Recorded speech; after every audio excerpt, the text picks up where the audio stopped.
Primeiro-ministro viaja a Malásia onde participa formalização da zona Timor-Leste e Semíria Badala Hatnulu recém-rito.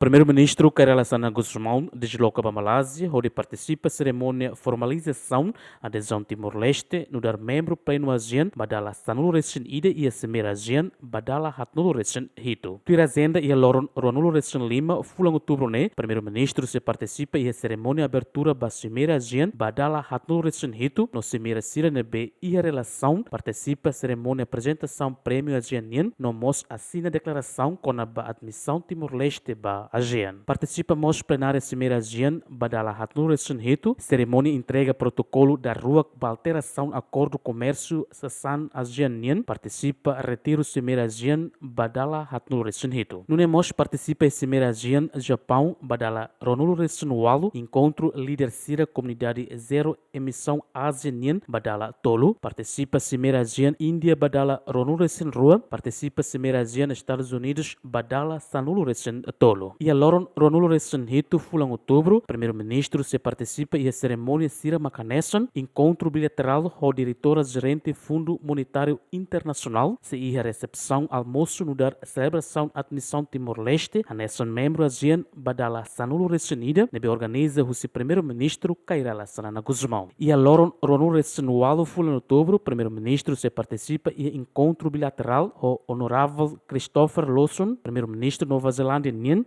participa Semira ASEAN China Badala Ronulu recém-walu. E a Ronulu recém-cia fulang outubro, primeiro-ministro se participa e a palestra tinanrihun rua Ronulu recém-lima, nebe atohusi ministro negócio estrangeiro Tuanku Morris, o tema Timor-Leste na adesão ba ASEAN, acto solidariedade e a mundo fraturado. Simão Ximenes, bem-vindos Ximenes, GMN.